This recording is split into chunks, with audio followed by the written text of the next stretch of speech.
Hello everyone. Today we're going to be talking about what the skill points actually do. There's a lot of misinformation flying around.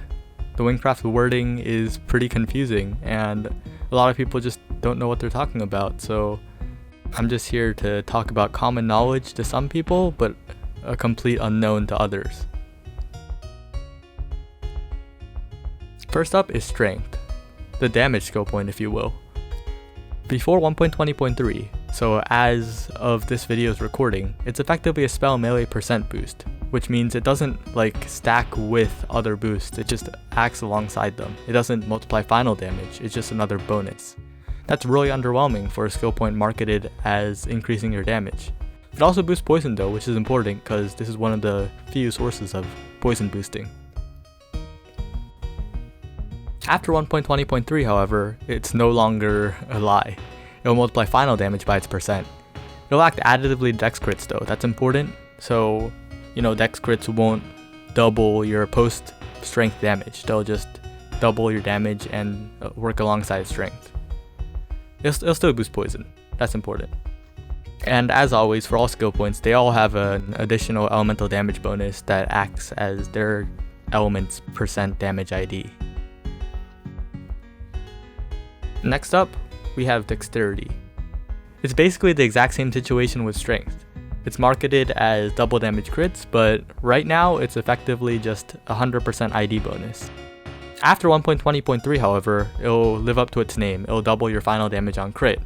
But as mentioned earlier, it'll act additively to strength, so it won't double post strength damage. And poison still won't crit, that's important. Now we have what some consider the most powerful skill point in the game, intelligence. Because there's basically no zero int spell options, early game and mid game and late game, only at end game, intelligence is almost a must have unless you're going all in on melee. Now there's an important quirk with intelligence. Your spell costs get rounded up after intelligence is applied. So that's very, very important because if you put in points, unless they hit the next spell cost threshold, they won't do anything at all. So I just put some important thresholds on screen, but you should check out mana charts for better ones. These aren't the best when it comes to warrior, for example, because warrior has a 9 cost main spell. Water's elemental damage bonus needs a note here because water damage normally boosts your healing up to 150% cap, whatever, but intelligence's water damage bonus does not boost your healing. That's very, very important.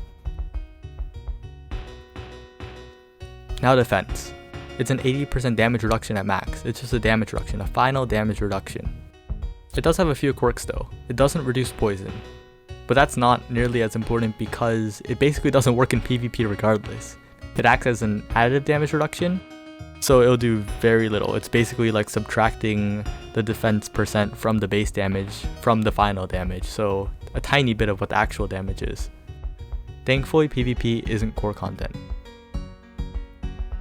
Now agility has a few misconceptions. I don't know why it has those misconceptions. It's not walk speed, it's not sprint. This is the one thing Wynncraft is clear about. It's dodge chance. It's chance to not get hit. Alone, it can be unreliable. You can get one shot if your agility fails to proc, for example, if you're using a squishy build that only has agility for defensive skill point. However, when combined with defense, it's crazy. Think about it. Defense 5 times your effective HP with agility that's 25 times. That's not okay. Anyway, that's it. That's what the skill points actually do.